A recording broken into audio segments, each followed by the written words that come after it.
बिस्मिल्लाहिर्रहमानिर्रहीम। अस्सलाम वालेकुम व्यूअर्स, आप देख रहे हैं मेरा यूट्यूब चैनल इनाम शेख के नाम से। रिक्वेस्ट है कि चैनल को सब्सक्राइब कीजिए, बेल आइकन को पुश कीजिए ताकि आपको लेटेस्ट अपडेट्स मिल पाएँ।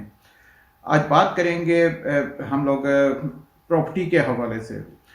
प्रॉपर्टी के अंदर गवर्नमेंट ने बाकायदा एक नया लॉ इंट्रोड्यूस किया जिसके तहत हर एजेंट को, हर प्रॉपर्टी एजेंट को एक फॉर्म फिल करना पड़ेगा, पूरी डिटेल देनी पड़ेगी, उसमें बताना पड़ेगा कि कौन क्लाइंट खरीद रहा है, कहाँ से क्या कर रहा है, और उसके रिस्क मैनेजमेंट भी डिफाइन करने का कहा जा रहा है। इसकी कोई ट्रेनिंग ओरिएंटेशन इस किस्म की कोई चीज़ तो हुई नहीं, लेकिन बहरहाल स्टेट एजेंट अब रिस्क मैनेजमेंट भी डिफाइन किया करेगा कि ये क्लाइंट कहीं दहशतगर्द तो नहीं है या इसके पास इतना पैसा कहाँ से, मतलब वो अपनी असेसमेंट दिया करेगा एक किस्म की।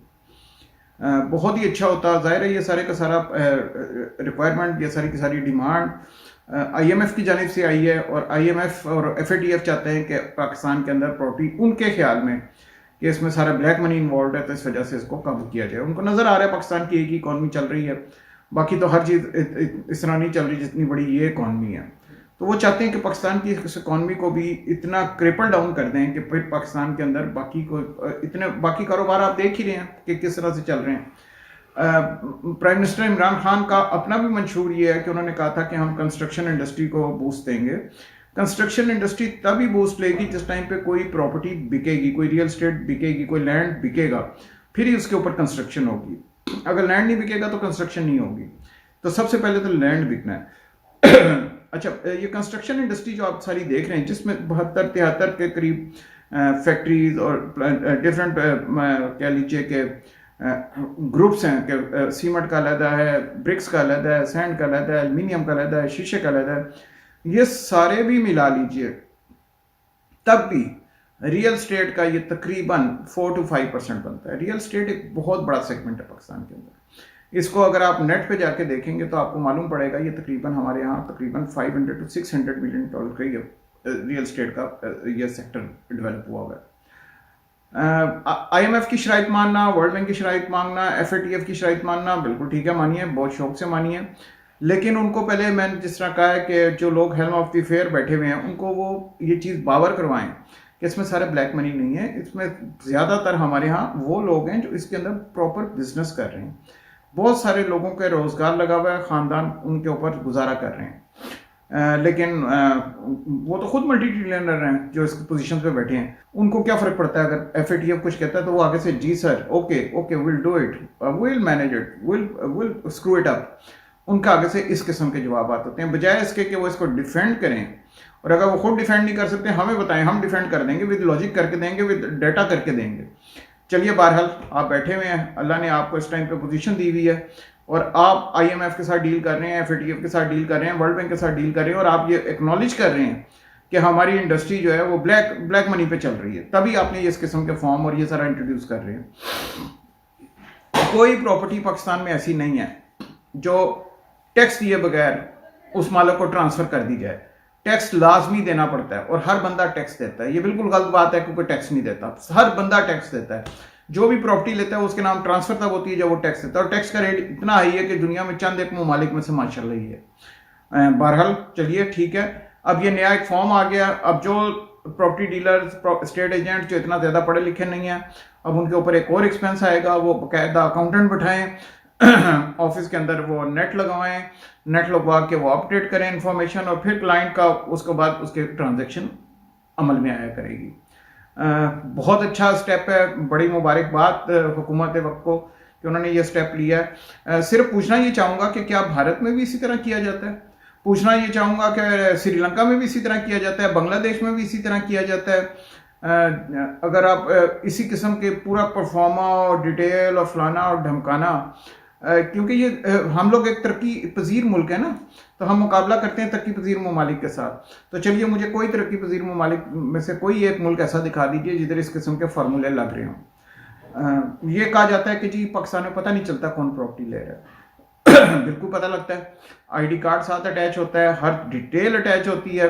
गवर्नमेंट को जो टैक्स जाता है उसके साथ ID कार्ड अटैच होता है, उसका ओनर का नाम आता है, हर जगह पे उसको डिफाइन किया जाता है। और पेमेंट क्योंकि बैंकिंग चैनल से होती है, ज़्यादातर लोग पे ऑर्डर बनवा के देते हैं, तो वो भी डिफाइन कर देता है कि आपने पेमेंट भी उसको की है। तो ये आउट ऑफ क्वेश्चन है ये कहना कि ये डिफाइन नहीं होता, वो डिफाइन होता है। बहरहाल अब जब आपने हुकूमत ने फैसला कर लिया है कि ये फॉर्म इम्प्लीमेंट करना है, तो बहुत बेहतर होगा पहले उसका एक डिजिटल मीडिया पे आप उसका एक ब्रीफिंग दे दें। आपका कोई जो भी आईएमएफ के माशाल्लाह रिप्रेजेंटेटिव हैं वो आके इसकी ब्रीफिंग दें कि ये फॉर्म इस तरीके से फिल करना है, लोगों को नॉलेज दें और इसको फॉर द टाइम बीइंग तकरीबन 6 माह इसको ज़रा प्रैक्टिकली थोड़ा सा रन करके देखें। इसको कंपल्सरी ना करें, इसको आप रन करके देखें कि वाकई लोगों को क्या इसमें हिंड्रेंसेज आएंगी, क्योंकि जब भी आप कोई नई चीज़ लाते हैं उसमें लोगों को प्रॉब्लम्स आती हैं, वो फिर टाइम ठीक होती जाती हैं। अगर हम लोग उसके ऊपर बिल्कुल स्क्रू अप करके बैठ जाएंगे, नहीं इसके बगैर ये नहीं होगा तो वो नहीं होगा, वो मेरा ख्याल है इतना मुनासिब नहीं है।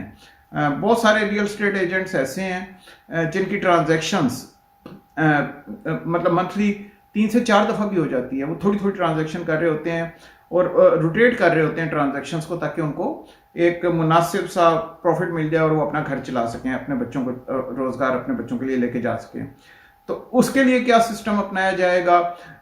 फिर उसके बाद बहुत सारे ऐसे आप कह लीजिए कि इन्वेस्टर्स बैठे हुए हैं जो चाहते हैं कि प्रॉफिटेबिलिटी लेते हैं, उनको किस तरह आप इसके अंदर कर्टेल करेंगे कि अगर इन्वेस्टर आता है, ठीक है आप तो बड़ा सिंपल कह देंगे कि हाँ जी उसका नाम आ जाएगा और ये आ जाएगा और हमें पता लग जाएगा कि वो कितनी ट्रांजैक्शन कर रहा है।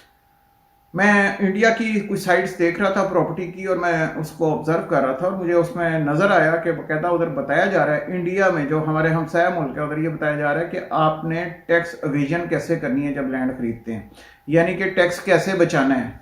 हमारे मुल्क में ये नहीं है, हम टैक्स नहीं बचाते, हम पूरा टैक्स पे करते हैं। आप खुद गूगल करके खोल के देख लीजिए, आपको पता लग जाएगा इंडिया के अंदर कई ऐसी कंपनीज ऑफर कर रही हैं कि आप प्रॉपर्टी खरीदते हैं तो आप उसमें टैक्स कैसे बचत कर सकते हैं, ये हमसे पूछिए, हम आपको बताएंगे। और फिर उसके ऊपर वो सुनाए, हम पूरा टैक्स देते हैं, हमारे यहाँ कोई टैक्स की कमी नहीं है।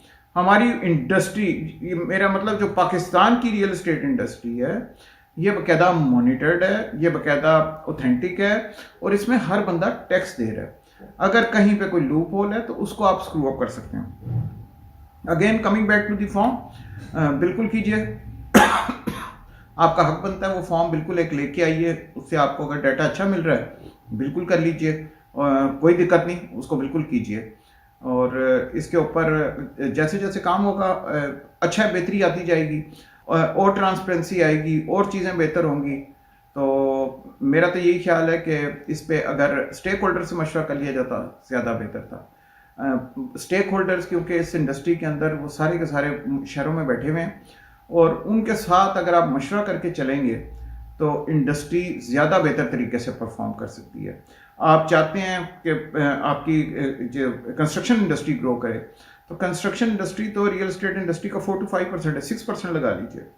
ये सारे जितने भी आपको मैंने बताए हैं, सीमेंट के प्लांट और एल्युमिनियम के प्लांट और ग्लास प्लांट, ये सारे, तो इनको ग्रोथ देने के लिए बहुत ज़रूरी है कि आप रियल एस्टेट को पहले सही तरीके से एडजस्ट करें। लोगों के पास प्रॉपर्टी होगी तो उसके ऊपर डेवलपमेंट होगी, उसके ऊपर कंस्ट्रक्शन होगी, उसके ऊपर चीज़ें बनेंगी और फिर उससे कई लोगों का रोज़गार मुंसलिक है। तो मुझे पता है कि हुकूमत नहीं चाहेगी कभी भी कि अपनी इस इंडस्ट्री को ख़राब करें। ये मैं समझता हूँ, जो मेरी समझ के मुताबिक कि लिमिटेशन है कि जो लोग उस सीट पे बैठे हुए हैं, पाकिस्तान को रिप्रेजेंट कर रहे हैं, वो कन्विंस नहीं कर पा रहे वर्ल्ड बैंक को, FATF को, IMF को कि हमारे यहाँ ये इंडस्ट्री के अंदर कोई ब्लैक मनी इस तरह नहीं है जिस तरह आप समझ रहे हैं। ब्लैक मनी तो फिर बहुत सारे ममालिक के मैं नाम ले लूँगा जिनके अंदर इंडस्ट्री नहीं है, लेकिन उधर ब्लैक मनी बड़ा सेफ हेवन हैं। उधर आप इधर से पैसा ले जाएं, उधर सेफ हेवन है। आप समझ ही गए होंगे, यूरोप के कई ममालिक ऐसे हैं, अमेरिका के अंदर, साउथ अमेरिका, नॉर्थ अमेरिका में कई ऐसे ममालिक हैं, जजीरे हैं, आइलैंड्स हैं, जिधर आप अपना illegal money, ill gotten money ले जाएं और they are quite safe haven. तो फिर उधर भी कोई मसला नहीं है, उधर भी नज़र जानी चाहिए, लेकिन उधर कभी भी नज़र नहीं जाएगी, उधर तो हमेशा ब्लाइंड आई होगी। इधर आप क्योंकि चाहते हैं कि एक इंडस्ट्री हमारी चल रही है तो इसको स्क्रू अप करें, किस तरीके से करें। और प्रॉब्लम यह है कि हमारे जो साहिबान उधर बैठे हुए हैं, जो आपसे डायलॉग करते हैं, जो आपसे मीटिंग करते हैं, they are least interested to inform कि नहीं ऐसा नहीं है। वो आपको लॉजिक नहीं देना चाहते, बल्कि जो आप कह रहे होते हैं उससे बढ़ के कहते हैं हाँ जी इस फॉर्म के अंदर ये भी डाल दीजिए, ये भी डाल दीजिए। तो हर चीज़ रैशनल होगी तो उसका फ़ायदा होगा, इरैशनल होगी, आज अवाम का टाइम ज़रूर ज़ाया होगा, 5 साल 6 साल, उसके बाद ये फॉर्म बेकार हो जाएगा। लेकिन वो जो टाइम आवाम का ज़ाया होगा उसको अगर आप पैसों में कैलकुलेट करें तो वो बिलियंस ऑफ डॉलर्स का बन जाएगा। उस इंटरनेट की कॉस्ट, उस फॉर्म फिल करने का टाइम मैनेजमेंट के ऊपर कॉस्ट, तो ये सारी कॉस्ट अगर आप लगाएं, लेकिन इसके ऊपर कौन वरी करेगा, इतना कौन रिसर्च करेगा, इतना कौन दिमाग खपाएगा। आसान तरीका है जो IMF कह रहा है, जो FATF कह रहा है, ठीक है कर दो, ये भी ले आओ। ये करना चाहते हैं, लीजिए सो बिस्मिल्लाह, ये भी ले आइए। तो हमें ये करने की आदत पड़ चुकी है कि हमने उनको ये नहीं कहना कि उनको जस्टिफाई करेंगे, जी हमारे पास डाटा है, आपके पास कौन सा डाटा है, लेके आइए, कितने ब्लैक मनी वाले हैं इसके अंदर, लेके आइए। लेकिन ऐसा नहीं हो रहा। प्रोग्राम देखने का बहुत शुक्रिया। अगले प्रोग्राम में फिर मुलाकात होगी इंशाल्लाह। अगली दफा तक अल्लाह हाफिज।